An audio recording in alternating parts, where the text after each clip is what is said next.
Assalamualaikum. Perkenalkan dulu nih, nama saya Kira Reka Putri.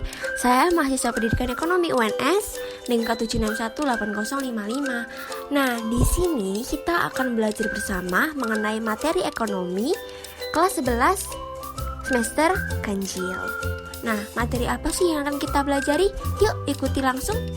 Materi yang akan kita pelajari hari ini yaitu kompetensi dasar atau KD 3.3 ketenagakerjaan. Nah, pada pertemuan kali ini kita akan membahas satu subbab materi yaitu pengangguran. Jadi sebelum pertemuan ini kalian sudah harus mempelajari mengenai dua subbab materi sebelumnya, yaitu ketenagakerjaan dan juga sistem upah. Baru masuk ke materi yang ini. Oke, lanjut. Nah, dalam pertemuan kali ini kita akan mempelajari beberapa hal ini. Kita akan mempelajari beberapa materi. Yang pertama yaitu pengertian dari pengangguran itu sendiri. Yang kedua mengenai cara menghitung tingkat pengangguran. Yang ketiga jenis-jenis penganggurannya. Dan yang keempat dampak pengangguran. Dan juga yang terakhir adalah upaya mengatasi pengangguran. Kita pelajari satu persatu yuk. Sekarang kita masuk pada pengertian pengangguran. Kita bahas konsepnya dulu. Tapi sebelumnya kalian pasti udah gak asing sama yang namanya pengangguran. Pada bab sebelumnya di pelajaran ekonomi pasti kalian sudah sering mendengar kata pengangguran. Di bab awal waktu kalian pertama masuk kelas 11 juga pasti sering mendengarnya di bagian bab pendapatan nasional. Terus di pembangunan dan pertumbuhan ekonomi juga pasti sering disinggung. Kenapa? Karena pengangguran sendiri itu merupakan masalah yang benar-benar mengganggu pada pembangunan nasional. Nah, pengangguran itu apa sih? Pengangguran itu adalah penduduk yang tidak bekerja tetapi sedang mencari pekerjaan atau mempersiapkan suatu usaha yang tidak mencari pekerjaan dan merasa tidak mungkin mendapatkan pekerjaan, dan yang sudah mendapatkan pekerjaan sudah diterima tetapi belum memulai bekerja. Jadi intinya dia sedang dalam keadaan tidak bekerja gitu. Nah, itu yang dimaksud pengangguran, seperti itu. Next, kita akan mengukur tingkat pengangguran. Kenapa perlu diukur sih?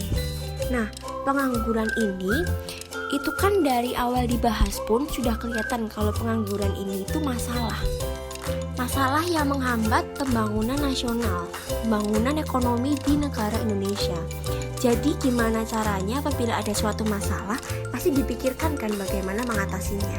Nah, untuk mengatasinya sendiri pun kita juga perlu memfigurkan seberapa besar sih masalah tersebut.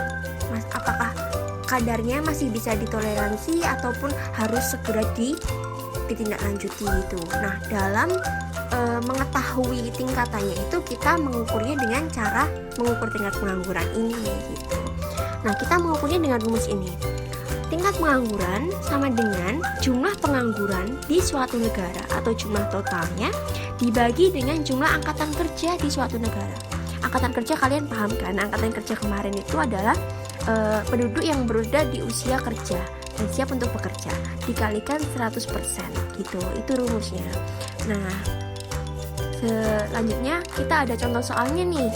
Contoh soalnya nih, di Indonesia menurut data BPS pada Agustus 2017 diketahui jumlah angkatan kerja sebesar 128,06 juta jiwa dan jumlah penduduk yang menganggur adalah 7,04 juta jiwa.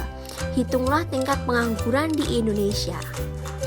Jadi tingkat penganggurannya kita masukkan rumusnya.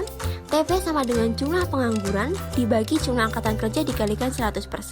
Ditemukan jumlah penganggurannya tadi kan ada 7,04 juta jiwa dibagi dengan 128,06 juta jiwa dikalikan 100% dan ditemukan 5,497%. Jadi tingkat penganggurannya ada 5,497%. Begitu, bisa dipahami kan ya? Nah, apabila kalian sudah paham dengan konsep pengangguran, sekarang kita akan bahas lebih ke jenis-jenis pengangguran. Nah, di Indonesia sendiri, jenis dari pengangguran itu digolongkan menjadi dua. Yang pertama berdasarkan lama waktu kerjanya, yang dibagi lagi menjadi tiga dengan di dalamnya ada pengangguran terbuka, di mana seseorang itu terbiasa menganggur sepanjang waktu karena kurangnya kesempatan kerja. Lalu ada pengangguran terselubung di mana dia tidak kentara, tidak bekerja, biasanya ini itu penganggurannya dia menganggur karena pekerjaannya sudah terselesaikan, jadi dia bisa dipindahkan ke sektor lain gitu. Kalau setelah menganggur ini, dia ada keadaan di mana dia tidak bekerja, ada keadaan di mana dia bekerja gitu. Nah, yang kedua, apabila berdasarkan penyebabnya, itu ada banyak sekali jenisnya. Yang pertama, ada ketidakcakapan. Itu biasanya dilihat apabila dia memiliki disabilitas. Jadi ada kecacatan yang menghambat penerimaan kerja.